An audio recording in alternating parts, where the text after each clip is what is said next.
ha quedado en pie de lo que una vez fue llamado el paraíso latino. Es nuestra ciudad. Buenos Aires ha desaparecido del mapa.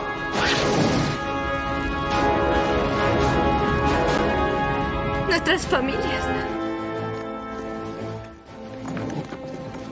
De entre las cenizas de Buenos Aires, lo primero que surge es el dolor. Aquí hay unos jóvenes que parecen tener hambre de insectos. Hay muchísima hambre. Le voy a decir algo. Soy de Buenos Aires y opino que hay que acabarlos. ¡Sí!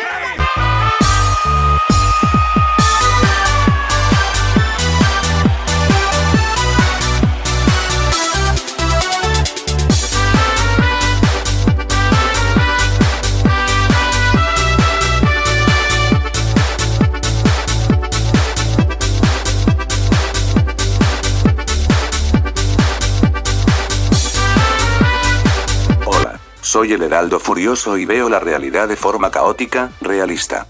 Sin concesiones ni miramientos. No espero gustarles, solo ser justo. Hola amigas y amigos. Sean bienvenidos a la 22ª emisión regular de El Heraldo Furioso.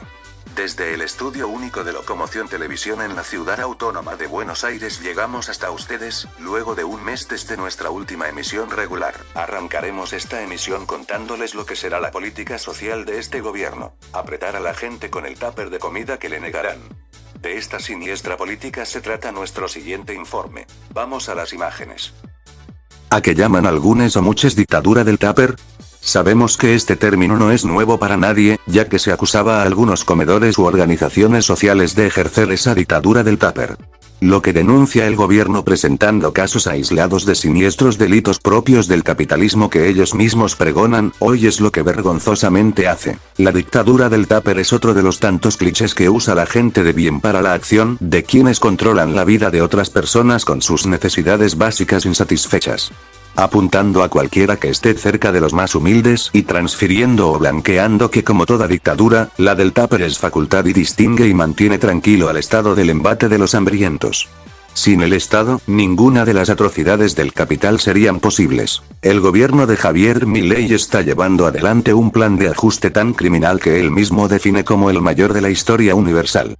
Más allá de que es una grosería tan tamaña que se olvida o no menciona ya a la casta.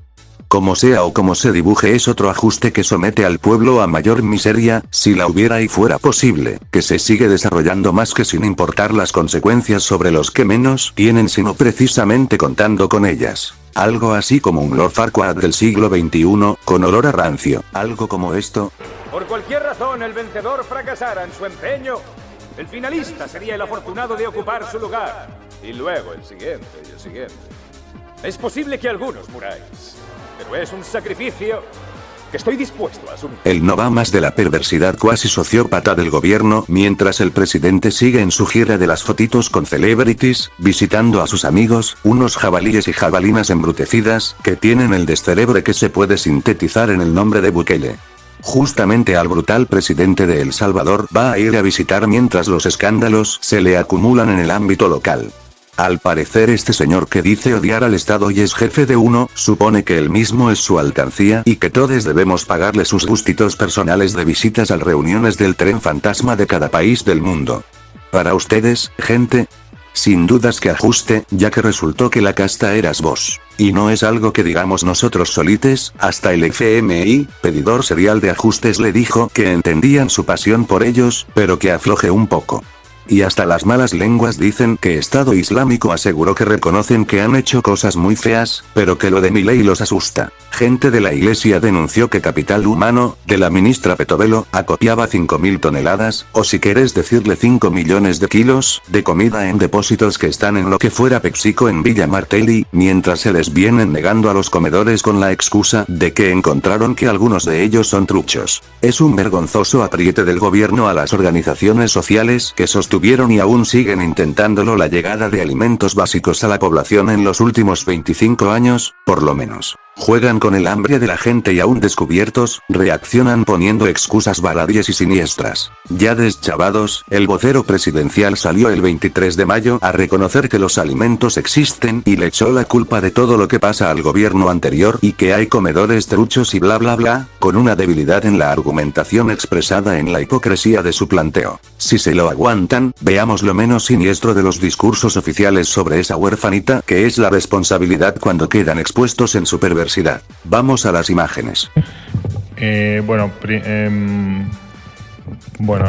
Empiezo por la primera pregunta. Con respecto a los alimentos, no es como vos mencionás o en la descripción que haces. Efectivamente, esos alimentos existen. Esos alimentos tienen diferentes fechas de vencimiento. No están por vencerse. Los que en tal caso o que tienen la fecha más próxima a vencerse se van a distribuir. Son alimentos adquiridos por la administración anterior y además están allí porque efectivamente la administración anterior, evidentemente, o por las auditorías que ha hecho la ministra Petovelo, un buen porcentaje de los comedores eran truchos, no existían o no tenían a la cantidad de gente que decían tener, entonces efectivamente ocurrió el episodio que vos estás mencionando. Y por supuesto que los alimentos se van a repartir, ¿no? Es una obviedad. Y va a llegar a la gente que le tiene que llegar. Así que aprovecho, lamentamos enormemente el que la administración anterior haya tenido este esquema de comedores truchos o nos da mucha pena esta presunción que hay con respecto a que cuando uno va a un supuesto comedor donde efectivamente se repartía alimento, que eso no exista. Así que una pena enorme que, como bien vos decís, en un país que el gobierno anterior dejó con un 50% de pobres, que es muy triste que haya ocurrido esta situación, así que lo lamentamos enormemente. Siguieron argumentando que esa comida está allí en caso de una catástrofe, como si el hambre que padecen vastos sectores de la población no lo fuera. Siguen en estado de negación y ensayan cosas más siniestras aún. Saben que se les viene la noche por sus propias acciones y no las de terceros, pero no les importa nada, confían en que el ajuste lo van a meter a los palos y a como de lugar. Precisamente, es el caso de la ministra de Seguridad de la Nación, Patricia Bullrich, que en la señal partidaria de Estado, La Nación Más salió a asegurar que los tienen guardados para que no se los roben. No me crean a mí, véanlo por ustedes mismos. Vamos a las imágenes. Sectores de la iglesia, si mal no recuerdo, es Monseñor Ojea, planteando la idea de que devuelvan la comida como si la tuvieran guardada, no sé, para no distribuirla. A ver qué es lo que dice la nota, pongámoslo. La iglesia reclama que el gobierno entregue rápidamente las cerca de 5.000 toneladas de alimentos que tiene guardadas. Es su mensaje por la solemnidad de la Santísima Trinidad. En su mensaje por la solemnidad de la Santísima Trinidad, Monseñor Ojea mostró preocupación porque se pierda la sensibilidad a un derecho esencial primario como es el del alimento. El ministerio respondió, ¿no?, que no se las estaban guardando. ¿Cómo es el tema? Desde donde puede responder usted, ministro. El Ministerio de Capital Humano no se guarda nada. Todo lo contrario. Lo que no hace es permitir que se roben la comida. Entonces, yo creo que el monseñor tiene que saber lo que estaba pasando y creo que es bueno poder decírselo, digamos, de frente, charlar con él. Es una persona muy abierta, muy amable, así que yo tuve el gusto de charlar con él. Ojea. Así que creo que es cuestión de mostrarle la realidad. Mostrarle la realidad de lo que estaba pasando. Claro, lo que creo que muchos no tienen claro, sobre todo el sector del kirchnerismo, es que no se necesitan intermediarios, no se necesitan ni Beliboni, ni Pérsico, ni Menéndez, ni Grabois, para que le llegue la comida a la gente, ¿no? Además, al contrario. Además hoy se le ha puesto dinero a la tarjeta alimentar, que es mucho mejor que los comedores. Los comedores son lugares en los que por ahí hay líderes, por ahí dicen que van a comer 1.000 y van a comer 50. Sí. No sé si está Luis por ahí, pero Luis, hoy leí, Luis Gasulla, 1.600 1.600 y pico de comedores. ¿Eran mentirosos, fantasmas o no estaban, no? Si estás armado, respóndeme. Pero eso es una parte. 1.600 comedores, sí. Lo que responde básicamente que vos decías, Ministerio de Capital Humano, es que siempre hay un Banco Nacional de Alimentos por si hay una catástrofe, por si hay una inundación. En el gobierno de Alberto Fernández también había toneladas de alimentos que estaban guardados esperando ser distribuidos por si pasaba algo extremo. No es que los van a dejar para que se venzan. Y este señor salió a decir que es todo mentira, ¿no? Pero ¿son más de 1.600, decías vos, Patricia? Bueno, porque una cosa es el que no existe y otra cosa es el que miente en la cantidad de raciones que dice dar, ¿no? Entonces uno va a un comedor que dice que le da a 1.000 chicos y uno se da cuenta que el espacio no da ni para 30.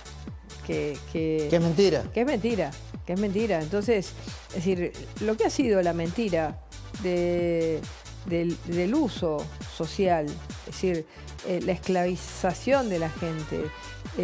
Yo lo leo todos los días porque todos los días recibo denuncias. Claro, y vos escuchaste los testimonios y los audios. Todos los Hay días. algunos audios que son desgarradores. Desgarradores, y todos los días escucho. Y ahora tuvimos, por orden del juez, que poner a una cantidad de personas para ser testigos protegidos. Por el orden de Sebastián Casanelo. Es en la causa que siguen el fiscal Gerardo Policite y Sebastián Casanelo. Exactamente. Por miedo a que los maten. Wow. Para ir ¿Por miedo? ¿Tienen miedo que los maten? Y un programa de testigos protegidos, que es, digamos, que le digan algo, bueno, eso puede pasar. Pero pusieron como a 10. Wow. Sí, bueno, no voy a decir el número porque es un tema totalmente secreto. Yo lo vi en las informaciones, creo, ¿no? Pero, a 10 u 11, ¿no? Pero es algo muy fuerte, ¿no? Es decir, que crean que, digamos, ¿por qué? Porque eso implica capangas, gente que habrán visto armada, gente que los habrá apretado muy mal, entonces gente que se va, deja todo, porque deja su casa para irse a un sistema así, implica que, bueno, agradecerle a esa gente la valentía que ha tenido, ¿no?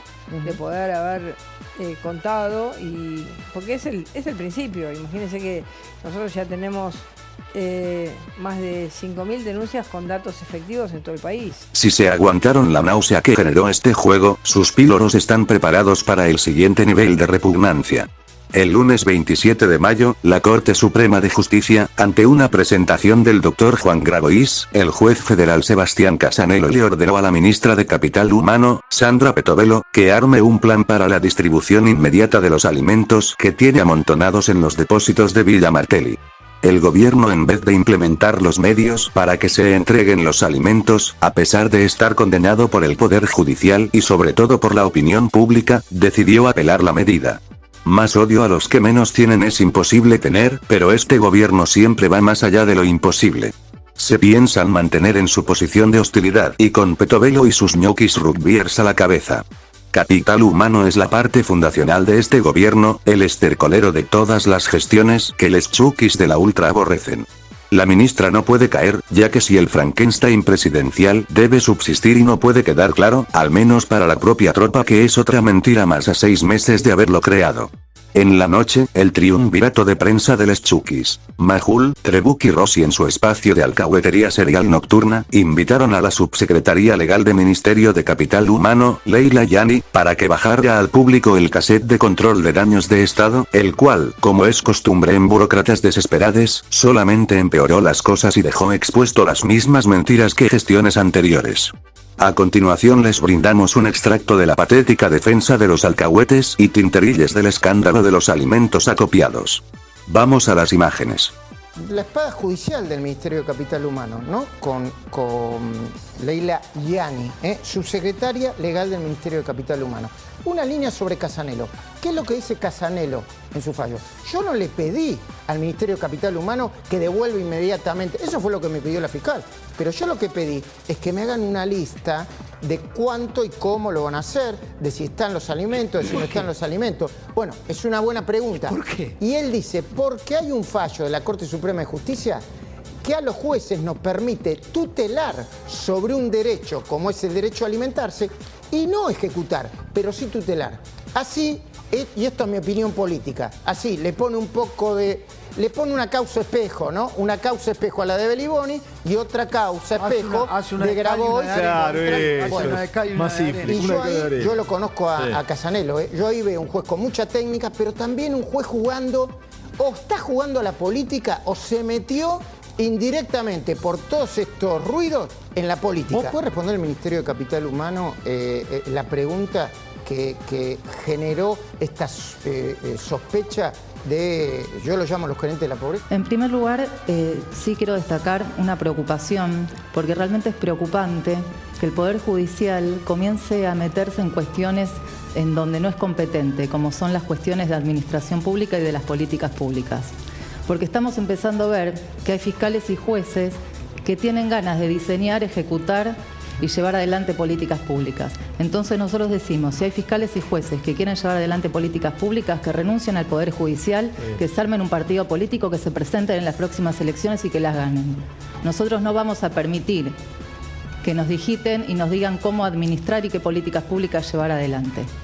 El gobierno de Capital Humano, desde que asumió la gestión, además de encontrar un sinfín de irregularidades que hemos denunciado por orden de la ministra Petovelo, porque si hay una ministra a la que no le tiembla el pulso a la hora de denunciar, independientemente de que caiga quien caiga, es a la ministra, Sandra Petovelo. Nunca dejamos de asistir a los sectores más vulnerables. Los estamos asistiendo mediante la tarjeta alimentar. Podemos mencionar ahí que desde que asumimos hasta el día de la fecha aumentó en un 138%. Estamos asistiendo también a los comedores mediante la tarjeta alimentar comunidad, el programa PNUD secos, PNUD frescos y PNUD focalizados. PNUD programa de las Naciones Unidas. De las Naciones Unidas. Sí, sí. Nunca hemos dejado de asistir a los sectores más vulnerables. Lo que los Grabois de la vida, los Bebilonis, los Emilio Pérsico no están bancándose es que nosotros venimos a romper las cajas que ellos digitaban con las organizaciones sociales que dirigían. ¿Se robaban la comida o la plata? Ambas cosas. Espere, Grabois, Pérsico y Beliboni se robaban la plata y la comida. Así es, porque mediante las cooperativas que creaban y las asociaciones civiles que creaban y las metían comunidad de gestión en el plan potencial trabajo, pedían diferentes líneas de crédito para hacer, por ejemplo, guardapolvos o un sinfín de proyectos, sacaban la guita del Estado para fondear sus organizaciones sociales y hacer política partidaria. ¿Hacían rendición de cuentas de ese dinero? Debían hacer rendición de cuentas y te puedo asegurar que muchísimas no lo han hecho, como lo hemos probado en la justicia. Acá nosotros lo que pudimos detectar con la infinidad de irregularidades que hemos encontrado es que había un plan sistemático mediante el cual, con la bandera de la justicia social, decían desarrollar y ejecutar políticas públicas para beneficiar y para proteger a los sectores más vulnerables. Y nada de eso sucedía. ¿Qué hacían con este plan sistemático? Creaban cooperativas a través del INADES que las habilitaba a funcionar, se daban vuelta, iban a desarrollo social a pedir diferentes líneas de crédito. No les alcanzaba con utilizar la guita de todos los argentinos, sino que también iban por la guita de los sectores más vulnerables a quienes ellos decían proteger y cuidar. Y claro ejemplo es todas las denuncias que se recibieron en la línea 134, mediante las cuales amenazaban y extorsionaban a todos los beneficiarios del potencial trabajo para que vayan a las marchas y actos políticos que ellos necesitaban. Una de las preguntas ¿es cierto lo que dice Grabois y lo que sospecha o dio lugar a la sospecha de la fiscal Ochoa y por lo que pregunta Casanelo, que hay alimentos que ustedes guardan y no reparten ante la pobreza y el hambre de la Argentina? ¿Ese dato es cierto?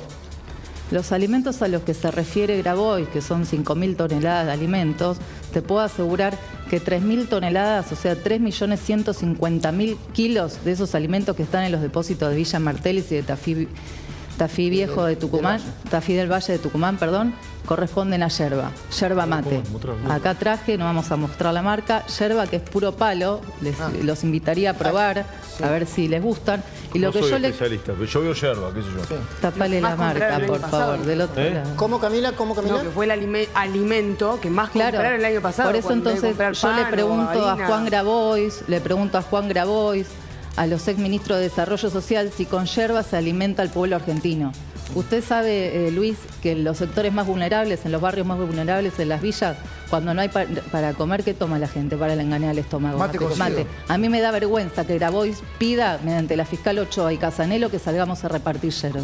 El resto de los alimentos que corresponde a algún aceite, alguna lenteja o algún puré de tomate, están ahí comprados por la gestión anterior y nosotros los vamos a utilizar y los estamos utilizando frente a diferentes crisis. Veníamos de un asistencialismo que duró durante muchísimos años y fue sostenido por diferentes gestiones de gobierno, que no solo no solucionó el problema de la pobreza, sino que lo perpetúa.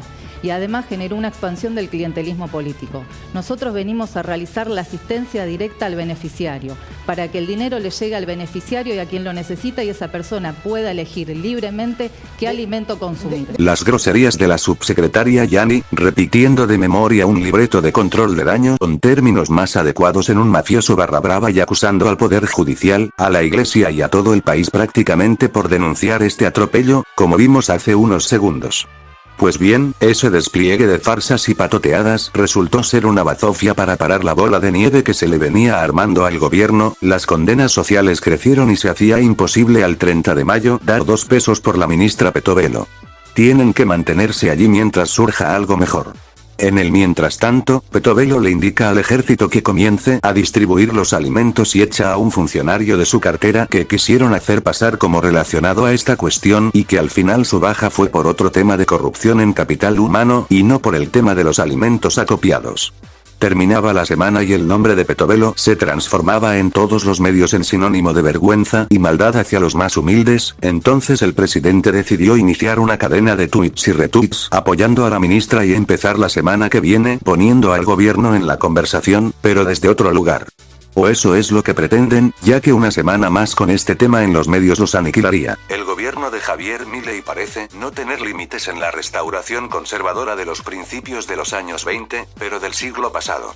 La defensa de un extremo conservadurismo los lleva a mostrarse cada día menos simpáticos. Vamos al informe.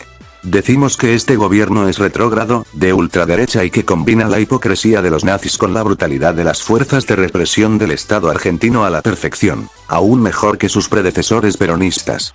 Saben que las fuerzas de seguridad valen 2 monedas y como en Misiones, les tiran un hueso y se venden a defender al ricachono político que los trate como las bestias que nunca dejarán de ser con sus conciudadanos. Como dice el cancionero popular, por una pizza reprimen a su mamá. Ni hablemos de los militares que por H o por B sueñan con matar indios como en los tiempos de Don Julio Argentino y son los mismos tipejos, los del gobierno, los que te cuentan que son paladines de la libertad y la concordia.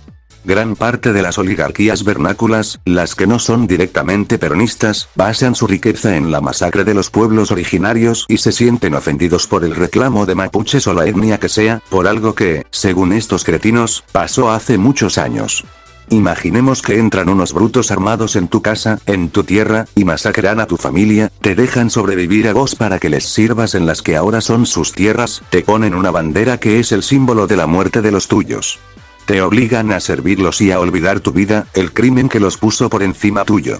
Pero claro, si fueras vos y no el otro, podrían pasar 1000 años y no te olvidarías y desde ese lugar de porquería, ¿con qué maldito derecho le exigirías a alguien olvido, perdón y sumisión en la miseria cuando tu bienestar es producto de una masacre como la que te acabamos de ejemplificar?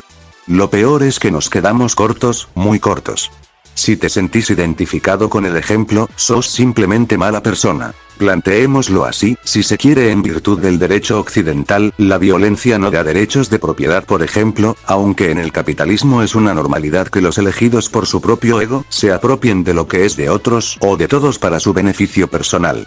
Como fue la llamada conquista del desierto, que fue una masacre perpetrada por Julio Argentino Roca para que el feudalismo disfrazado también en esos años de liberalismo, de progreso y de orden se llenen la panza con descaro. El Edén para quienes nos gobiernan. Una patria donde no haya pasado, donde los que más tienen hacen lo que quieren y sin limitaciones y el resto de la población que esté para servirlos, para llenarles bien la panza y lo peor de todo es que suponen estos chukis de la ultra, que esa era una Argentina poderosa y grande. Las palabras justicia y social no existían ni juntas ni separadas, ahora pretende hacerlas mala palabra y una potestad del Estado para disciplinar a los ciudadanos que no se les sometan. Solamente les faltaba tener derecho de pernada a los oligarcas de hace un siglo y es lo que pretenden ahora recuperar con Milei en la Casa Rosada. Les dijimos que quienes son herederos de los que masacraron a los legítimos dueños de la tierra no ignoran de dónde viene lo que tienen y lo que otros les reclaman como propio, que sí lo es. La violencia en el capitalismo es patrimonio de los poderosos y la defensa de la propiedad privada habida con sangre es fundacional para esta gente. Saben perfectamente que son unos delincuentes, usurpadores, asesinos, violadores y demás lacras humanas y solamente proyectan sus abyectas conductas en los otros, los privados de propiedad, por estos sinvergüenzas. A continuación, veremos un pasaje de selección de brutalidades del neandertal vocero presidencial Manuel Adorni, vanagloriándose de los ataques a los mapuches, alabando al genocida y etnocida Julio Argentino Roca y pregonando bajezas etnocidas como las que llevaron a montar la República Argentina sobre un charco inmenso de sangre originaria. Y el caradura además habla de la patria no se vende, de soberanía y demás cosas contra las que atentan a diario desde la Rosada, para usarlo contra aquellos a los que ya les robaron todo. Llegó la hora bizarra, donde la náusea brota como cada vez que Don Adorni pretende hacerse pasar por alguien gracioso siendo siniestro. Vamos a las imágenes. Destacar el accionar de la policía de Río Negro. Es una propiedad privada, no necesito ninguna orden. Así que les pido que se retiren del lugar o le voy a dar la directiva al personal que se encuentra en el lugar para proceder a la demora de la gente que no se quiera retirar. No, no hay asamblea. Estamos en comunidad, necesitamos resolver No. El sábado frenó un intento de toma en una propiedad privada en la localidad del Bolsón. Además, se terminó con la propagación de banderas y simbolismos pseudo mapuches. Se revisaron todos los acuerdos que hizo la gestión anterior con falsas comunidades mapuches para cederles áreas protegidas en un claro ataque a la soberanía nacional. Desde el viernes pasado, el lago Asigami, que es un nombre aborigen que significa bolsa alargada, vaya a saber Dios qué tenía que ver, se volvió a llamar Lago Roca, en honor, por supuesto, al prócer expresidente de la República y artífice de la consolidación del Estado-Nación, quien terminó por delimitar la extensión en nuestro territorio. Bajo la administración del presidente Milei, la patria no se vende. Ya no sabemos si tomárnoslo en broma o en serio a los chukis que nos gobiernan. NetTV nos cuenta cómo todo su macartismo ensayado cada día de su vida, se cae a pedazos por 2 moneditas. Los que nos gobiernan tienen precio y es de ganga. Adelante, Net, con el informe. No son los buenos tratos, no lo es la fuerza bruta, que la tienen y mucha, nada es un obstáculo para su único fin en la vida, la piratería. No pueden evitarlo, en su concepción retrógrada del ser humano suponen que todo cuesta, todo vale dinero y que conseguirlo cuesta, sobre todo las inversiones en infraestructura represiva, pagos a parapoliciales del régimen. Realmente es oneroso y por eso seguido recurren a la difamación gratuita del otro. Les chukis de la ultra muestran a cada segundo que si les pagas y mucho te dejan de hostigar. Si les prestas dinero cuando están con la soguita al cuello, también. Veamos qué pensaba de los chinos nuestro líder supremo tan solo un año atrás. 1 minuto de sandeces que se tuvo que meter donde no le da el sol. Vamos a las imágenes. De hecho, no solo no voy a hacer negocios con China, no voy a hacer negocios con ningún comunista. Es decir, a ver, yo soy un defensor de la libertad, de la paz y de la democracia. Los comunistas no entran ahí. Los chinos no entran ahí. Putin no entra ahí. Digamos, Lula no entra ahí.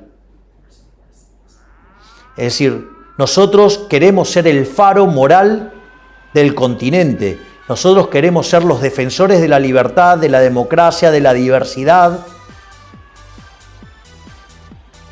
de la paz. Entonces, nosotros desde el Estado no vamos a promover ningún tipo de acción con comunistas, ni socialistas. Ustedes dirán que nos hicimos los tontos con el anterior incidente diplomático entre Javier Milei y Pedro Sánchez, pero los berrinches de divas y siervos del capitán nos dan vergüenza y asco. Somos, obviamente, de navegar en la náusea, pero lo de Sánchez y Milei se nos hace francamente infumable. A continuación, un sketch de Polonia TV3 de la televisión catalana nos contará un poco de qué va aún esta estupidez soberana de ambos mandatarios. Vamos al resumen. ¡Zurdo pelotudo! Exijo disculpas por haberme insultado. ¡Gallego! ¡Hijo de la... Vale, calma, señor Milei, calma. ¡Oh, esto asustadizo! ¡Se esconde detrás de mujeres! Mira, en mi ranking de argentinos cansinos ya ha superado a Calamaro. Y en el de drogados también. Va, senyor Puente, no ho emboliqui més. Calma, val? Segur que hi ha una manera d'arreglar-ho civilitzadament. En eso tiene razón. En Argentina solo hay una forma de resolver este tipo de conflictos. ¡Un duelo de insultos! Vale, acepto el reto. Por España y por mi mujer, que para mí son casi la misma cosa. Però està segur, senyor Sánchez? Pensi que els argentins són molt bons insultant, eh? No te preocupes, llevo años trabajando con Borrell. Alguna cosa se me habrá pegado. Eres un mal ejemplo para la democracia. ¿Ya está? Me toca. Me vas a lamer los hasta que queden lisos. Luego harás una escala en mis para acabar en la de la hasta que te quede la lengua como la concha de ¡Que te parió! Un poco flojo para ser argentino, ¿no? Bueno, está bien.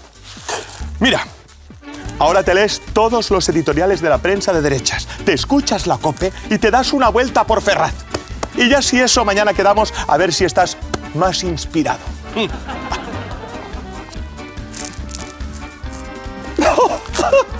¡Dios! ¡Me queman los ojos! Vale, ja està. Calma. ¿Li podeu posar un sketch a veure si se li passa?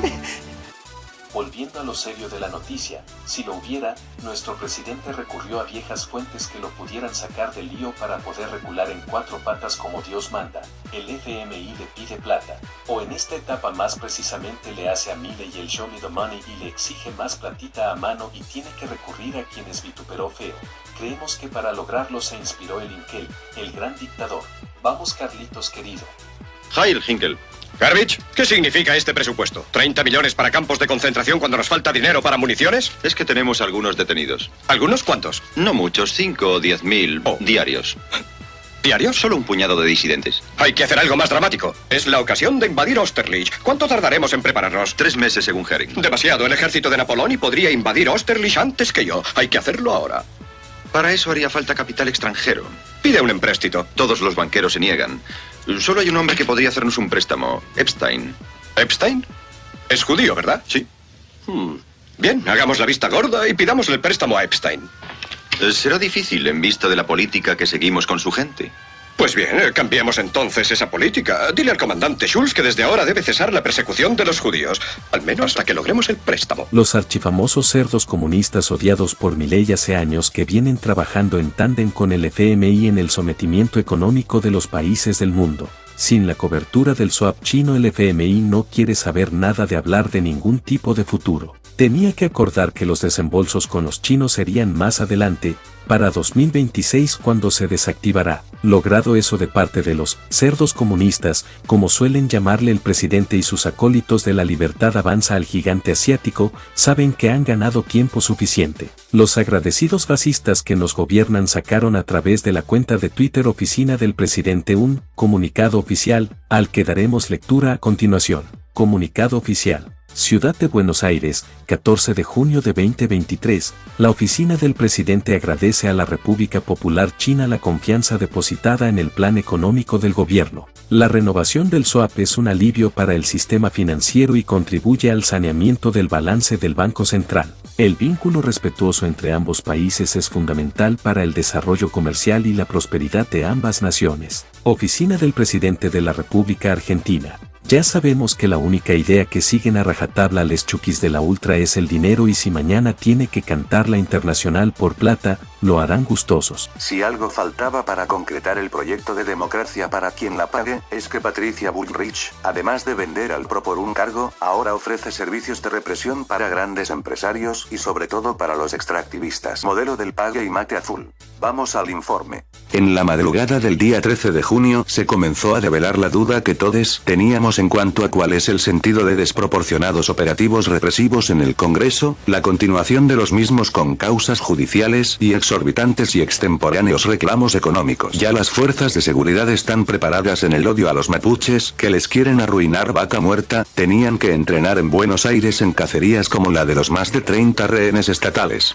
Fue nada más que un siniestro ensayo. Mientras estaba en operaciones el montaje de arruinarle la vida a una treintena de personas que se manifestaban contra la ley Bases, se publicaba en el boletín oficial la resolución 449/2024 del Ministerio de Seguridad de la Nación. La misma crea una nueva burocracia represiva para apoyar a los extractivismos contra la resistencia de los pueblos a su destrucción. En sus 2 primeros artículos la resolución ministerial muestra su carácter y su defensa de aquellos que menos necesitan para protegerlos de ciudadanos que reclaman legítimamente por su vida. Artículo 1. Conformes a la Unidad de Seguridad Productiva en la órbita de la Dirección Nacional de Operaciones y Despliegue Territorial dependiente de la Subsecretaría de Despliegue Territorial de la Secretaría de Seguridad.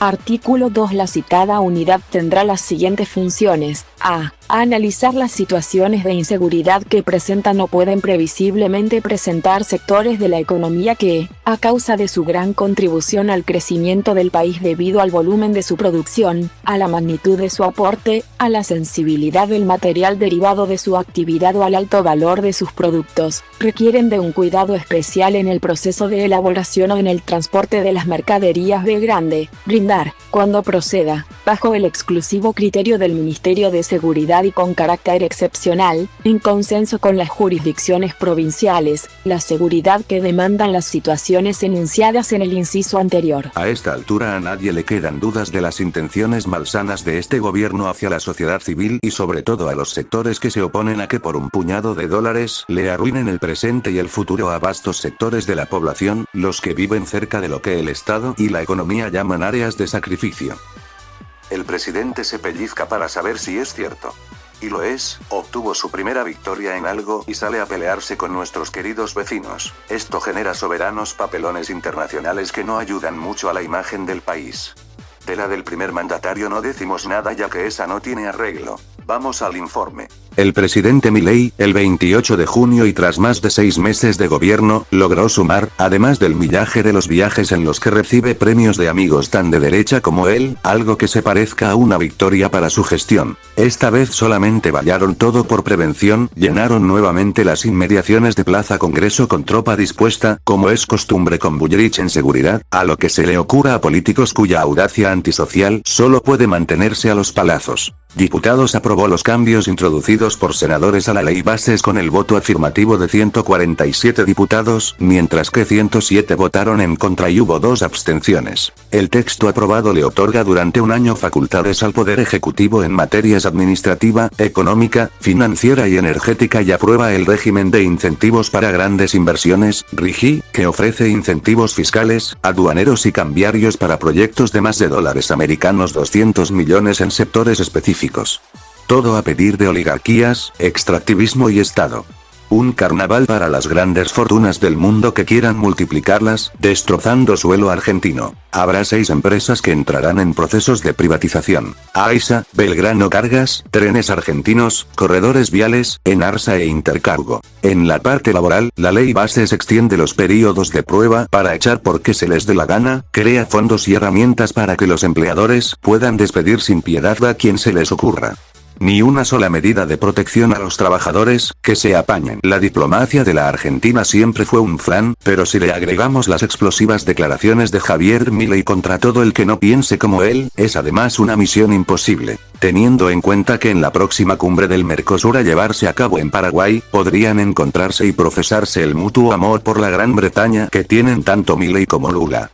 O de cómo venderle pedazos de sus países a las potencias de Europa sin ninguna piedad ni respeto por la madre tierra. Se llevarían muy bien ambos mandatarios haciendo negocios para sus amos. Esta vez el mandatario brasileño fue el que retomó la pirotecnia, se acordó de todo lo que le dijo su par argentino en la campaña y exige extemporáneamente que Milei se disculpe. Como todo mesiánico, Lula salió a poner su conflicto personal con Milei como si también fuera una afrenta al Brasil. Ahora el señorito se siente ofendido de lo que le dicen, pero no le ofende ser un siervo británico de muy buen grado. Vamos a las imágenes. Eu não conversei com o presidente da Argentina, porque eu acho que ele tem que pedir desculpas ao Brasil e a mim. Ele falou muita bobagem. Eu só quero que ele sabe, peça desculpas. E eu quero, a Argentina é um país que eu gosto muito, a Argentina é um país muito importante para o Brasil é muito importante para a Argentina, sabe, e não é um presidente da República que vai criar uma cisânia entre o Brasil e a Argentina. O povo argentino e o povo brasileiro é maior do que os presidentes. Eles querem viver bem, querem viver em paz. Então, se o presidente da República da Argentina governar a Argentina, já está de bom tamanho, não tenta governar o mundo. El presidente de la nación, Javier Milei, ha decidido esquivar a Lula y todo lo que le diga a un nivel insultante, que más que ningunear al mandatario brasileño, lo cual ya es grave, deja plantados a los presidentes de Uruguay y Paraguay y todo para ir a visitar a su amiguito el abominable expresidente del Brasil, Jair Bolsonaro. Nuevamente los caprichos de nuestro jefe de Estado nos llevan a quedar diplomáticamente en falsa escuadra en nuestro bloque económico regional. En una cumbre regional, la Argentina estará representada por su canciller. Otro desaguisado diplomático de les chukis de la ultra, Iván. A veces el odio al otro hace que las alianzas entre ególatras sean posibles. Tal lo que está pasando ahora con el gobierno nacional que por odio al presidente de Bolivia, Luis Arce Catacora, es capaz de aliarse con Evo Morales. Si por un swap es capaz de arrodillarse ante los chinos, ¿cómo no va a usar las palabras de uno para tirarlo contra otros, a través del vocero presidencial Manuel Adorni? Vamos a las imágenes. Por cuestiones de agenda no va a ir a la cumbre del Mercosur como tenía previsto hasta hace algunos días atrás. Desde allí tenía previsto incluso viajar directamente a Tucumán. Esto entendíamos que era una sobrecarga en la agenda. Finalmente Diana Mondino, la canciller, va a tomar su lugar en esa cumbre.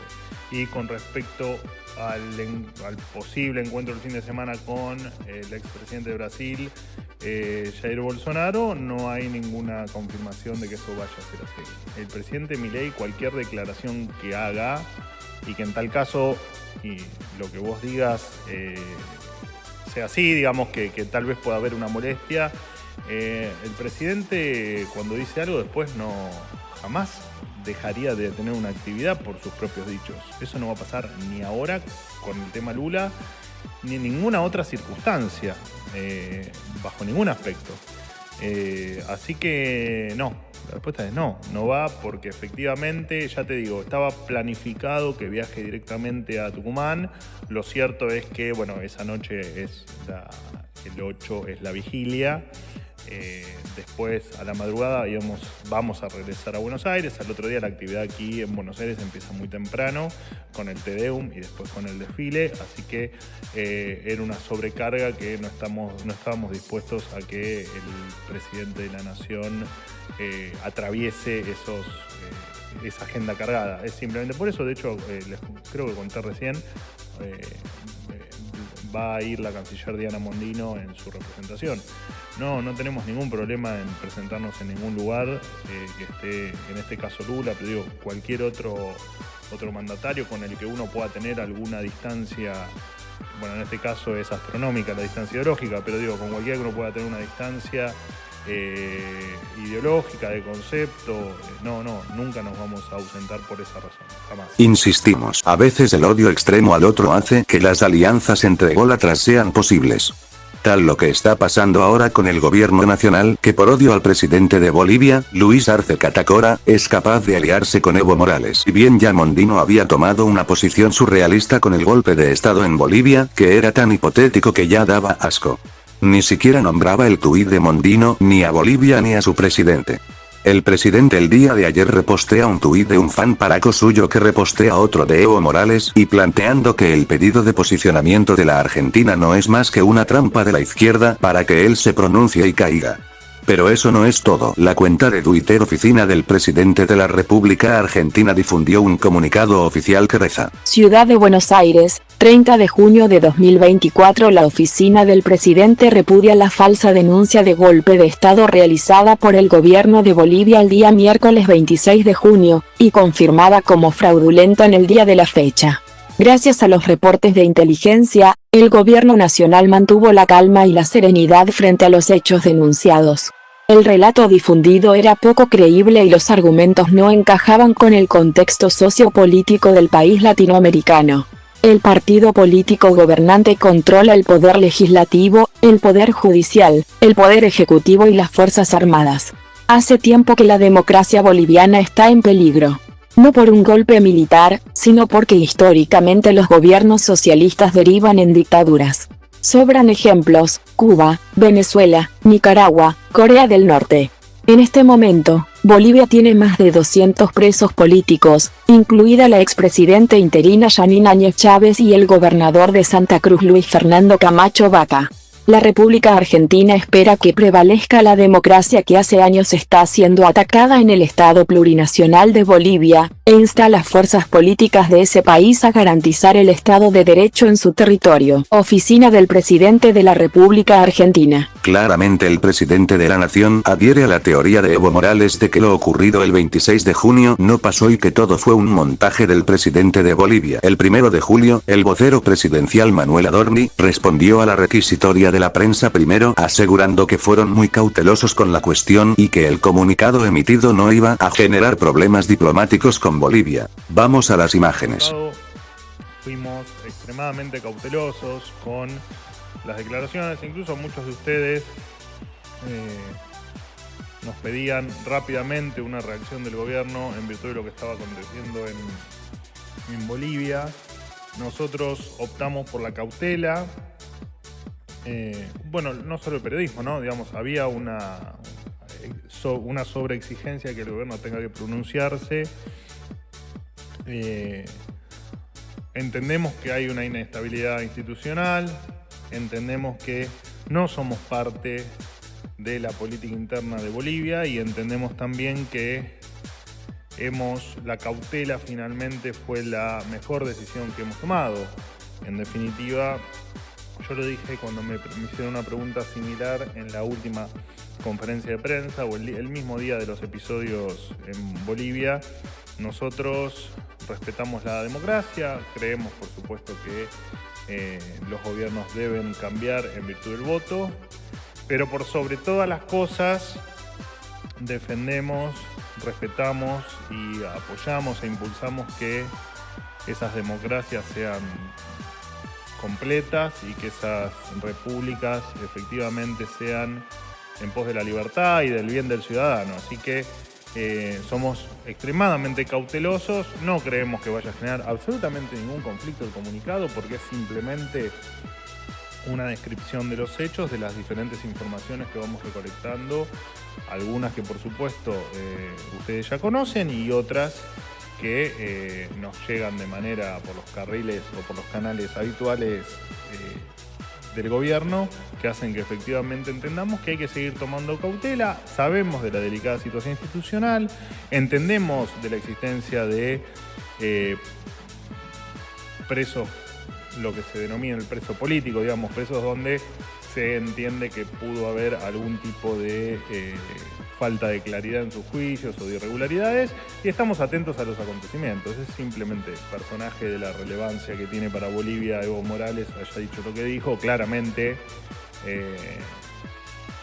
destapa un determinado modus operandi que había que prestarle atención, independientemente después cómo se sigan sucediendo los hechos. Para cerrar este informe, entre otros anuncios del vocero presidencial Manuel Adorni, estuvo la cuota fuerte de misoginia, cuando pregonaba con pasión cómo se despide, aniquila y maltrata de todas las formas posibles a las mujeres y diversidades. Esta vez anunció despidos y más despidos en el exministerio de la Mujer, en el marco del proyecto estatal de acabar con toda innecesaria femineidad. Vamos a las imágenes. Esta administración resolvió despedir a 685 empleados que formaban parte del hoy ex Ministerio de la Mujer, Géneros y Diversidad. Al asumir el 10 de diciembre de 2003, el ministerio contaba con 1.100 empleados aproximadamente, es decir, más de los que tenían áreas como el Ministerio de Seguridad o el Ministerio de Defensa. Además, el 90% del presupuesto de este ex ministerio se consumía o se gastaba en sueldos. Del total de esos 1.100 empleados que encontramos el 10 de diciembre, el 85% ya fue eliminado.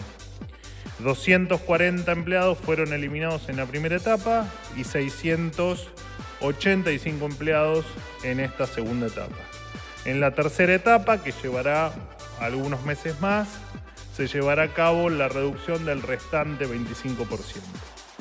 Bajo la administración del presidente Milei, no hay lugar para gastos superfluos con el dinero de los contribuyentes, tema que ustedes ya conocen y que lo he repetido en reiteradas oportunidades. Una nueva alerta violín dejó al kirchnerismo como la sucursal de todas las operetas burdas y groseras con el sacrosanto fin de zafar de que les den murra mal. TV ha decidido crear una galería de tipes parapoliciales para tener en un solo lugar a lo más granado del parapolicialaje vernáculo. Vamos al informe. Mañana de malas noticias, una jornada asiaga espera al paraco, que sea ad honorem o financiado por el Estado es la misma basura humana, un violín propio caerá en horas de la tarde, pero no es bueno esperar para ejercer el control de daños a como de lugar. Una de las 19, al menos conocidas hoy, jóvenes acosadas por otro violín, del palo, abrió la boca y le hizo el juego a la derecha, es hora de salir a descargar todo lo que haya para evitar que la derecha, la otra, no ellos, se haga un festival. Sin un plan, sin un concierto previo las cosas salen así, como le salieron a este par de giles paracos a los que llamaremos el paracú y el imbécil. El temor a la foto que imaginan y el apuro por salir a parar una denuncia de uno que no es del palo y hacerla como que lo es. La idea, la única que conocen estos débiles mentales, crear un marco de represión general en la población más humilde, así en sus mesiánicas mentes suponen que el efecto de repetición será el mejor control de daños ante la fatídica hora en que anunciarán gente, del palo, que hay un violín, del palo. Tal sus roles. Los tuiteros comenzaron a soltar sandeces por el estilo de que son socialistas cuando no pueden conocerlo ni aunque se los dibuje. El primero, el imbécil salió a replicar una publicación de El Paracú de marzo de este año, o al menos eso asegura, el que parece ser el parapolicial más prestigioso y farsante que puede existir en la región. Mientras que el imbécil, debido a su incapacidad para generar una información seria de la nada, sale a decir lo que puede y lo que pudo es reciclar un tuit de marzo de El Paracú, de más que dudoso origen y con editorial de El Paracú. Indignante. Decimos indignante lo de estos cretinos como iremos viendo con el correr de estos primeros ejemplares de esta galería de taips parapoliciales a los que hemos dado en llamar Paracú e imbécil. Es el momento para explicar con algo muy reciente y muy visible, que fue lo que los llevó a ser los primeros en ingresar a este museo de seres repugnantes que hemos dado en llamar Galería de Tipejes Parapoliciales. En la mañana, para estos personajes, madrugando, a las 11 del día 2 de julio cuando ya estaba en marcha y convocada la conferencia de prensa de periodistas argentinas, blanqueando otro caso de violines kirchneristas, la desesperación se apoderó de los poco instruidos fanáticos y muchos de ellos a falta de ideas propias recurrieron al reciclaje de otras de famosos paracos. Más de 400.000 cuentas vieron el tuit de imbécil, lo que demuestra que la desesperación ante lo inevitable no era de ellos solitos. Asegura que las imágenes son de 2024 y nos preguntamos por qué motivo debía aclararlo, pero avancemos con otras cuestiones ya que su estupidez es prolífica y transparente.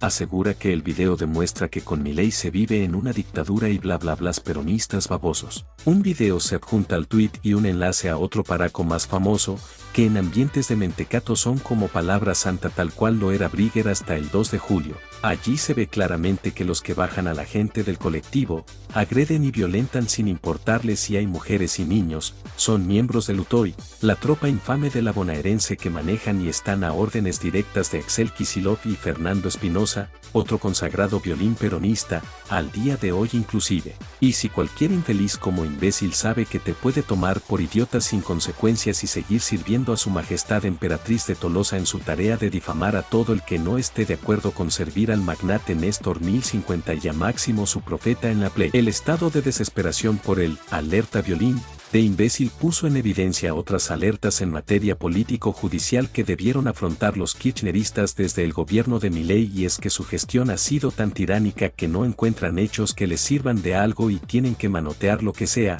Total, a su talibanato irreflexivo les cabe cualquier verdura. El autor del tuit original es casualmente o causalmente otro parapolicial conocido en redes sociales como Paracú, que no sabemos qué emergencia de imágenes represivas o por qué violinazo que ya son ley en el peronismo de 2024, salió el 3 de marzo a publicar un tuit en similares términos con el mismo video y con resultados catastróficos para este talibán también en su momento, pero todo a su tiempo. Por ahora concentrémonos en lo que es más que evidente, que vuelve a certificar que las imágenes son de 2024, cuando nadie se lo pidió, y que veremos más adelante el porqué de la cosa, pero aún certifica que es represión de Milei, cuando hasta el día de hoy a la tropa del auto y de la matanza solamente la pueden mover Axel Kicillof y Fernando Espinosa. Ni el presidente ni Patricia Bullrich pueden mandar a esa tropa a hacer nada, por donde se mire es de una falsedad siniestra lo de Paracú, pero a sus amigos, del Palo, parece no importarles, mucho peor sería la verdad. Más a sabiendas del amor que tiene Espinosa por los gendarmes, ni aún pasando por gendarmes en la matanza la podrían pilotear. Lo increíble es que sigan intentando estas porquerías tremendas, que imaginen que esto es garantía de algún éxito en alguna materia. Creemos que esto sería todo. Siguen los talibanes cayendo en estas desinformaciones de colaboracionistas de políticas millonarias que no les importa un comino la civilidad si no es para votarles y servirles. Podríamos dejarlo ahí, pero queremos llegar fácil y simplemente al origen perverso, siniestro y bien peronista de la cosa. El video que se ha exhibido en ambos tweets, tanto el reciente de Imbécil como en el original de Paracú, mienten descaradamente y muestran la tarea de servicios de bajo presupuesto que les encargan hacer. Esperemos que se lo encarguen, porque si estos nauseabundos seres lo hacen de cándidos teresos, tendríamos muchas cosas que plantear como excepciones a la condición humana. Como les decíamos, el Utoy solamente pueden moverlo Axel Kicillof o el violín matancero de Fernando Espinosa. Por lo tanto ya la represión es kirchnerista, sin vueltas, y por más que las imágenes sean de 2024, como dicen en sus tweets estos soberanos farsantes. Vamos al video de los farsantes peronistas. ¡Ey! ¡Ey! ¡Ay, chico, loco! ¡Ey! ¡La concha de tu madre! ¡Ey! ¿Qué onda, ¡No vengan, chicos! ¿Qué hacen, manga de gire! O sea, no la habrá, ¡Ay, chico, loco! No, manga de gire,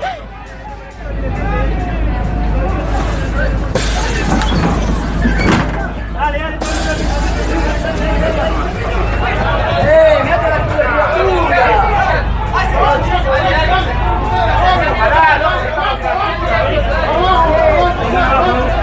¿Sintieron algún grito contra Milei en el video?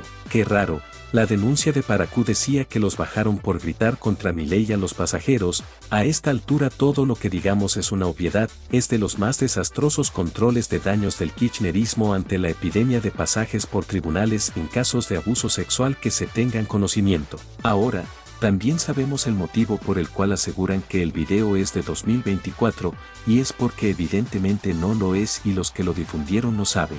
El video es del 7 de abril de 2023, cuando el kirchnerismo, en vendetta por pegarle al ministro de Seguridad, mandó a bajar gente de los colectivos en la Ruta 3 con personal fuertemente armado del Utoy. La represión que denuncian como propia de la dictadura es de quienes les pagan o por quienes se ridiculizan gratuitamente, llegado el caso. Es hora de que pongan fin a estas acciones. Sabemos que no son mandadas por Cristina Elizabeth Fernández, pero como en todas las violencias kirchneristas puede calmar los ánimos de sus machos cabríos con sus dotes muy devaluadas. Felicitaciones para Q e Imbécil, por su inducción a la galería de tipejes para policiales, bien por la puerta del ridículo como es su costumbre peronista. Hasta aquí llegamos con esta muy extensa emisión regular de El Heraldo Furioso, la que esperamos haya sido de vuestro agrado. Sin otro particular, será hasta la próxima, amigas y amigos.